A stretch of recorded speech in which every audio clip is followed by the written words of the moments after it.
views and opinions expressed in this program are those of the participants and do not necessarily reflect the views of BronxNet or the program underwriters.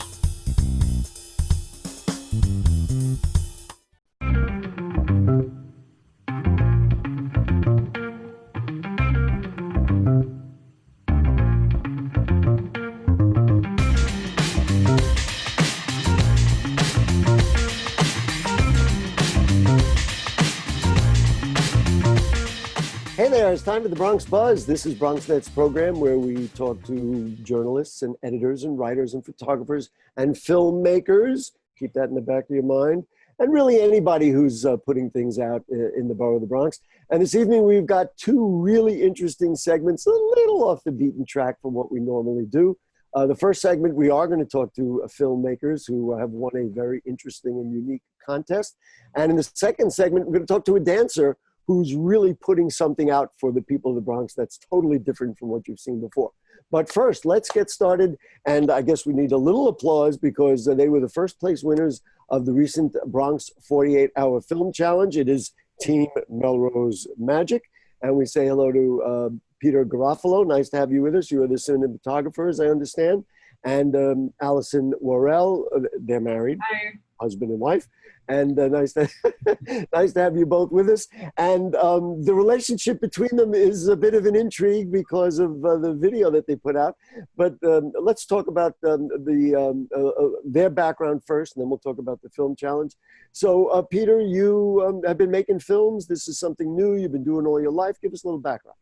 Not doing it all my life, but that is my profession. Yeah, I'm a cinematographer, DP, as it's called in the industry, director of photography. So yeah, this is nothing new to me. Yeah, this was a great opportunity to keep the skills sharp in quarantine. What kinds of things have you been doing to this point? And I'll explain what the 48-Hour Film Challenge is, but that really made it so that you would even think of participating in this. Well, before the pandemic, yeah, I do like commercial work, some branded content, all kinds of stuff. But if you're asking what I did, I'll just say, so the 48-Hour Film Challenge, they give you a topic and they reveal it, and 48 hours later, you got to come back with a film.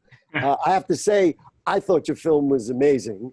And why would you participate in something like just because the kind of the fun of it, the challenge of it? Yeah, well, we've both done 48-Hour Film Fest before, and we are both now recently unemployed because of the pandemic and had some time on our hands, and just trying to hone our craft and keep active. I think filmmaking and acting is like a muscle, and you just got to keep using it. So, and we just had a weekend free, and it sounded like fun, and it was fun. It was a lot of work as well. It's pretty exhausting. I'm sure it was. But Allison, let's talk a little bit about your background. So now you have been in media prior to this, as I understand. Yeah, pretty much my whole career. I studied broadcast journalism in college, so I have a news background. Would you say what college that is? Yeah, University of Miami down in Florida, and that's where I grew up. Even though I was actually born here in New York City in Queens, so I'm back. But I have a news background, and I've worked on different types of programming. I spent some time working at PBS. I'd also worked for a while here in the city at New York One. And over my career, I worked as a writer. I did some producing. I did some TV reporting. But now I'm an actor, and that's what I do. And you're an actor specifically, not only in Peter's films, but in other projects as well? Yeah, that's something that I have representation, and I do lots of auditions. I recently worked on a film that has not come out yet. It's called No More Goodbyes. And so I'm always auditioning, and it's just nice to get an opportunity to always just kind of flex your muscle and work on the craft. Although we did have to twist my arm to do it because I do a lot of auditions. So I like to let my mind rest, but I'm glad we did it. And I'm assuming you signed a contract and you don't charge much when you work. Well, I mean, I guess I'm still paying it off. I gave him the husband discount. That's what I did. That's fair enough. I would appreciate it. So who wants to tell me about what the assignment was? And this was a few weekends ago. We had the guys from the Bronx 48-Hour Film Challenge on the show to talk about it. What was the assignment? What was the theme? And then what did you do? So, Peter, sure. So, Allison, go right ahead. This style of filmmaking is not uncommon amongst the world of filmmakers, where you are given a challenge to complete a film in 48 hours, which is kind of crazy because you have to write it. You have to stick to certain parameters. For us, we were given the theme of romance, so we had to do a romance. We had to include certain elements to make sure, like for proof, that we actually did it on those specific dates. For example, we had to say the line, I think, "Is it still 2020?" We had to have a bathroom scene. We had to feature 2 AA batteries. So they gave us a lot of little things. We had to have a character named Linguini, this guy. So it was like they give you all these little things that you have to fold into an idea, and then boom, it has to magically become a movie. And then they tell you it, clock starting, and you have 48 hours to write, shoot, edit, and turn in your film. Peter, did you write a script or did you do it like the Larry David style where you just said, let's kind of ad-lib the scenes and if we could see if we can make it happen? Like no, we wrote a script. End, like, which is what some of the, cinema verite people are doing right now. We had a script. I actually wrote the first draft of the script, which he wasn't too crazy about, but then he came on board and then he went and he did a bunch of like edits and everything. So we wrote it together. It was not at all improvised. So I'm trying to decide whether I want to spill the beans on the storyline or I want to just show the trailer.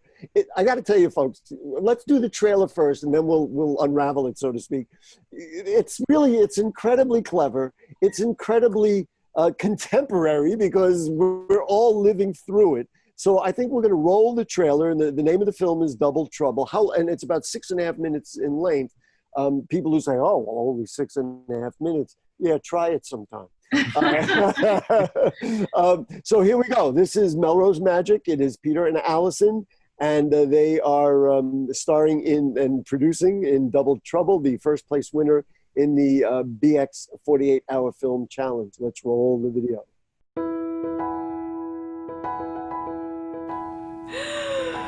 I've got it all planned out. You just get yourself here, leave everything to me. Promise me you'll be here. I'll be there. I promise.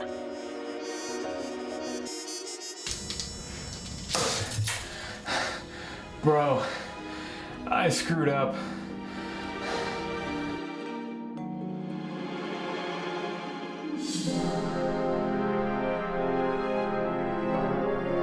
You look different.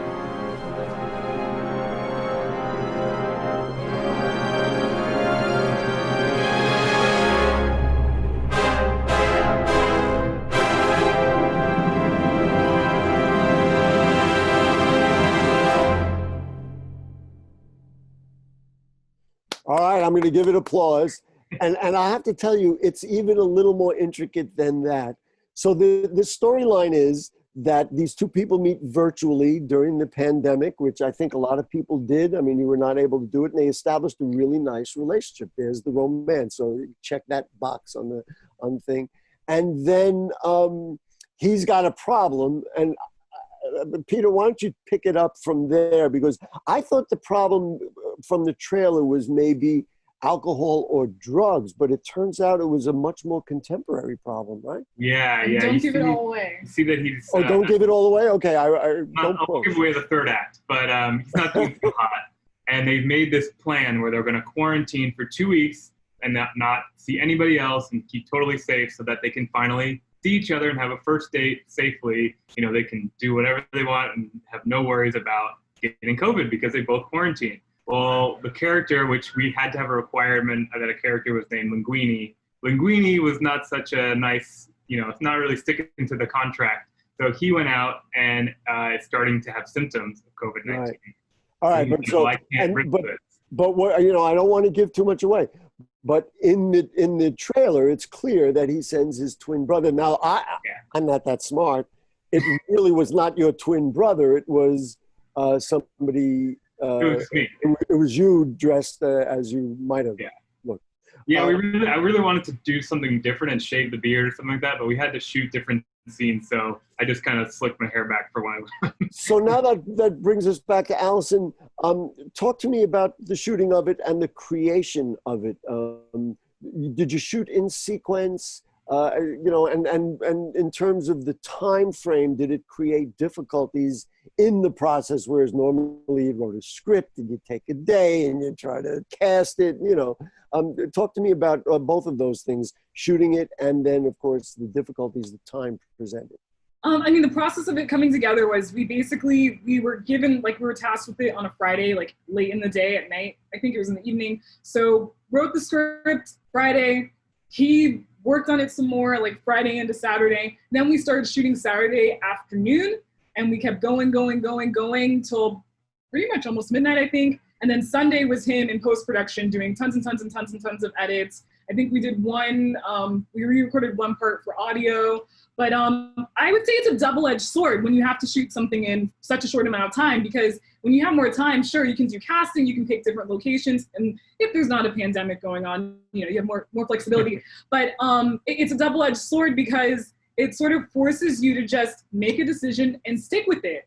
Because if you have all the time in the world, then you can kind of just spiral and maybe it'll never come together. Peter, so I feel like we are going to run out of time, but Peter, does that change your perception of what you might do in the future as a filmmaker and say, well, wait a minute, maybe I ought not to agonize over this and make my decision?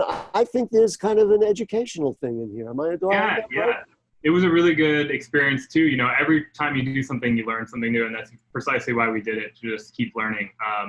But yeah, I definitely learned a lot about just trying to get everything in camera, because I did not want to spend that much time editing. I ended up not even sleeping Saturday night and just editing all through the night into the next day because there was just not enough time. But yeah, I think what you said, you hit the nail on the head, that sometimes a 48-hour film fest, it forces you to have to make decisions and work quickly and really stick to your decisions. And I think that can be a great thing sometimes. So it's definitely a good thing to learn going forward, that I'll use in my own experiences. I'm sure you'll use on set. I have to tell you, when Allison said, we finished shooting at midnight and then Sunday he was editing, I said, I'm willing to bet there was not a lot of sleep that Saturday night. And he just confirmed that, to edit this thing, especially if you want to put out something of quality. I mean, you can cut and paste when you want. Go ahead, Allison, you were going to say something? I got sleep that night. Well, he's the cinematographer, and you're, of course, the actor. You need to be well rested. Sure. So let's see. So congratulations on taking first place in the Bronx 48-hour film challenge. What's next? Either or both of you can just say, what are you working on next, or what are you going to bring to us? Because we're going to put you on. We want you to come back. Well, okay. No. Well, next thing for me is, like I said, I recently worked in a film called No More Goodbyes, which is set to come out. And then it's just back on my audition hustle. So that's Peter, when can other people? I've already seen the full feature length, 6.5 minutes. When can people see it, and how can they see that? I believe actually Bronx Film 48, the group that put this all together, they are launching it on their YouTube channel or their Vimeo. I'm not sure which one. They're on Instagram. So if you look at BX Film 48, something like that. Great. Listen, applause from me. Creative people in the Bronx. I couldn't love them anymore. And with this crazy pandemic and all the other things we're going through, this is how we're gonna save the world in the BX. And Peter Garafalo and Allison Worrell, thank you both so much. Congratulations. And the invitation is here. When you're ready with something else, you come back. Okay. Right, thank you. That was great. Okay, we're going to take a short break, and then them and me and all of us, we're going to go dancing. Don't go away. We built a media network for you. BronxNet TV. Come learn in your new state-of-the-art studios at Lehman College. At Mercy College. And coming soon to the South Bronx in the Hub. Inspire with your stories, culture, history. Your Bronx on BronxNet. Engage with us. Connect with us at your channels and at BronxNet.tv. Learn, engage, inspire. BronxNet TV. From the Bronx to the world. BronxNet. We know that people are dealing with the health crisis, but there's also a lot of food insecurity. We're giving out healthy food options, and that's what's key here. If you're a senior, you have a disability, they'll actually deliver meals to you. The residents are anxious, they're worried, they're scared, they want to be tested. When things were happening in our community and we couldn't get the help. There's almost a presumption of criminality that attaches to your skin color. The site will prioritize those who are at highest risk in the population. If you feel symptoms and you'd like to visit one of these COVID-19 testing sites here in the Bronx, you may call the State Health Department's hotline. Important to note about this site is no reservations are needed. This is a walk-in clinic. A lot of us are out of work and looking for something to do. We have the machinery and the skills to make large scales of these masks and gowns. Take care of your people. It's going to go way further than we actually can understand. Right now, employees like myself are just adjusting to the new reality. Reporting from Bronxnet, this is Cardona.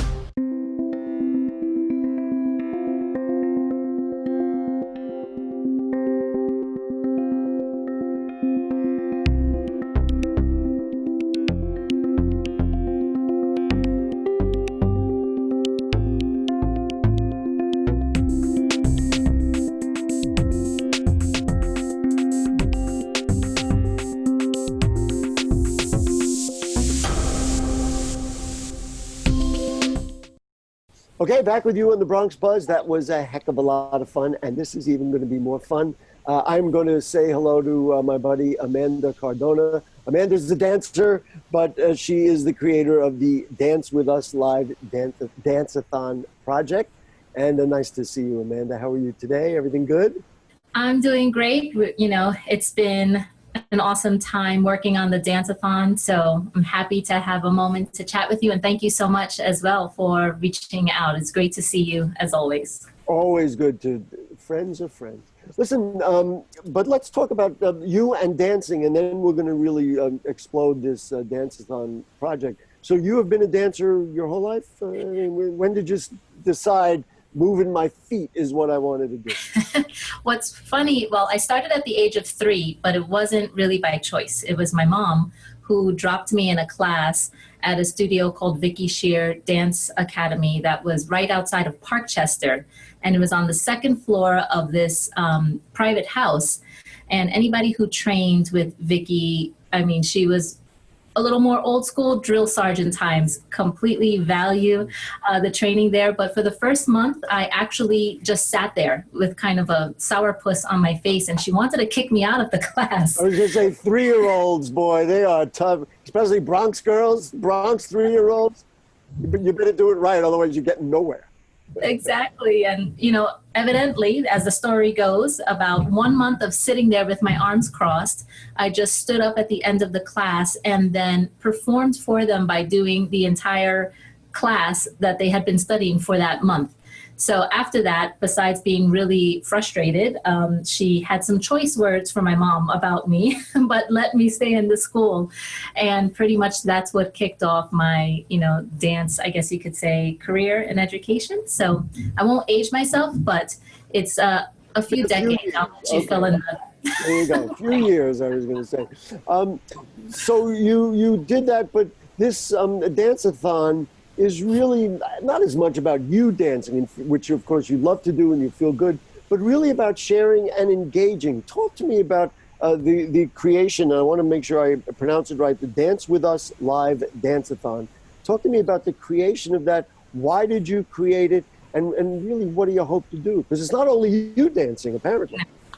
Absolutely, yeah. It's just that, you know, the idea popped into my mind early on, you know, when the pandemic first started, and myself, as like a lot of other artists, especially dance artists, as we're looking for ways to, you know, transform what we do and basically migrate what we do from something, an art form that's in person, that's social, to all of a sudden now figuring out how do you adapt this to online. Not to mention that many of us who previously were super active, you know, running around in New York or where have you, teaching classes on maybe a daily basis, and all of a sudden you're kind of sitting at home. And so the idea came to my mind where I was sitting, you know, one side of the couch to the other side of the couch and, you know, looking for that next inspiration. And at first I started thinking about, well, you know what? I may not be as inspired. I may not have the discipline to get up and, you know, just create new art. But if I have to show up for other people, then I'm much more likely to get up and dedicate myself to that. And so let me just interject. So dancing for yourself, and you could put on a record and you got a little space over there so you could dance. but to do it and share it gave it more meaning. Absolutely, and exactly that. I was like, it'll inspire me to get up more. I always have more fun, teaching and working with other folks. And I had a lot of other artists that I knew or teachers who felt the same way. And so as I reached out to them to ask them, what are you doing right now in these times? Are you thinking about moving your classes online? And, there were a lot of varying responses about whether or not they felt that they were able to do that, if they had the technology, if they had the inspiration, if they had the motivation. So I pitched this idea. I said, hey, originally I thought about just teaching the classes all myself.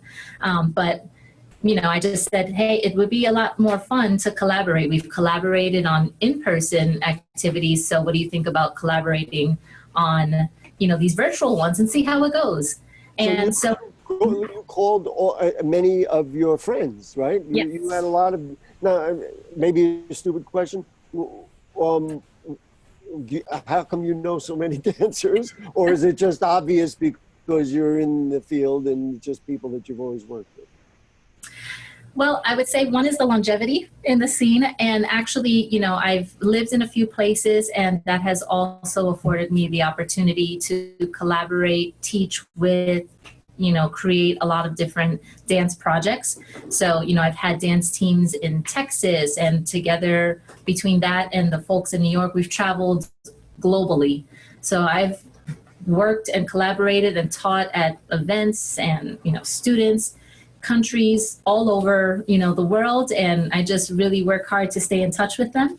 And so I reached out that way. I said, hey, the ones that I knew I had been working with more frequently or more recently, I reached out to first that I knew also had different disciplines than myself, just to really kind of cover the widest span possible of different dance styles.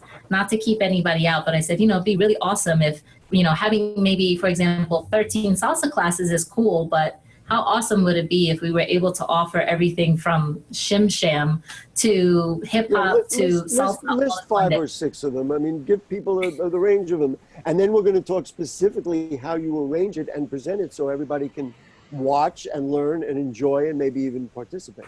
But let's start with list some of the types. We've had Cuban contemporary modern. We have had shim sham, bachata, locking, dance hall, cha-cha-cha, salsa, bomba, plena, merengue. That's right, I did that. So you have had a teacher teaching those and demonstrating steps for those. Do you have a sense, I mean, it's not always easy to tell, do you have a sense that Bronx people literally cleared away the furniture, moved the coffee table, and were shimmying and shaking along with you? I mean, is it working out, do you think? So far, well, one of the things, especially on 2 of the platforms, for example, on Facebook and on Instagram, the 2 ways that I kind of measured it was as everybody started to first promote the event, the Facebook group, by mistake, I actually set it as a private group. So somebody has to request the access to get in there. And so, within 3 or 4 days, we had over 300 people, join the group. I love it. Awesome. Amanda, it is absolutely awesome. And, of course, it's easy to say these are Bronx people, but it's coming out of the Bronx, and maybe who knows, how far away it goes. Talk to me about the selection of dancers, because they're all very talented. I mean, I've watched a number of them. They really know their stuff, and they're all different ones with a different attitude, with a different, I mean, I don't know all the dances, but it's really a lot of fun. And we should say it's a 3-day thing. It's actually going to end this week, Thursday, but people can watch this stuff online and all that. But talk to me about some of the, the dancers that you've brought in addition to yourself. Yeah, absolutely. So first I started with some of the instructors that I have very close collaborations with right now. So for example, I work really closely with my dance partner. His name is Jonathan Cabrera. He has his own nonprofit that focuses a lot on specific types of dance like son and the history and the culture and trying to bring that to community. So I went pretty much from my closest circle and then just spread out. I reached out to my other dance partner who we teach at the 92Y. We would teach salsa classes live. And then from there, I went to the all-female dance company I had started, Collective Essence, which was based in Austin, Texas, and said, hey, come and join the project. I reached out to other folks that I had collaborated with, for example, Ray Davis. We have also taught in different types of student performance teams. And then I reached out to an artist collective, an entrepreneurial artist collective that I'm part of. They're called Meta Movements, and they're based out of Boston. And I have, together with them, collaborated. We usually build arts, music trips, educational trips to Cuba and the Dominican Republic. And all of the members of that are artists in their own right. They're teachers, and all of the teachers are experienced in different styles, usually from the countries that they are, we've traveled to. Like you know what really inspires me is, and it's really interesting in terms of this time, is that if you were to start this without the pandemic, and you might have invited people from the Bronx and done a thing maybe in your home or in a studio, and it would have had that, and you wouldn't have thought to do it virtually. But because we've been forced to do that, look at what we've done. And what really inspires me, because I believe the Bronx is the source of everything, look at what you've done. You've created a Bronx central thing that reaches to Austin and Boston. And I'm sure if it keeps growing, I mean, you undoubtedly would not mind people from other countries. I mean, this has a real conceptual potential. So let's just see. So now it's happening now. You're going to do it again. This was 3 days, and you had like 1 hour sessions. I mean, how many dances? Let's get our arms around what it all is. Yeah, so it's 3 days. We started out, we launched in June, and it was only 2 days. And due to the response during that first phase, we decided to try an additional social media platform. So now we're on 3 platforms. We start out with Facebook on the first day, Instagram on the second day, and then YouTube on the third day. The idea is after those 3 days, I just finished building a website for it. So the idea is that then we'll move a lot of the clips from the videos onto the website so folks can always go back there as well and enjoy everything that you've done. Wow, what an incredible concept. You really deserve a lot of credit. And what gets me is your passion for the craft of dancing. She's representing Boogaloo right there on her T-shirt. And so, Amanda, if people want to find you, if people want to enjoy the dances, do we know when the next one's going to be, or are you still working that out? Still working on it. By the time, we air this episode, we'll have 3 more sessions on YouTube or any of the social media platforms. If you look for Dance With Us, Dance-A-Thon, the pages should pop up. All art and music starts in the Bronx, and dance, and this is proof. Amanda Cardona, you're the best. Thank you. We're going to have you back. Maybe next time we'll have you do a live dance thing for us. For sure. I won't participate because it would be very embarrassing, but it won't be from your perspective. Okay? We'll see. I might drag you in there. All right. Thank you so much. Hey, folks, that's the end of the Bronx Buzz. What a fun show we had this week. We'll have another great show next week. On Bronx Talk this week, totally different sort of thing. We will be interviewing 3 of the Democratic primary winners for the New York State Assembly from the Bronx. Totally different show. Anyway, good night. See ya.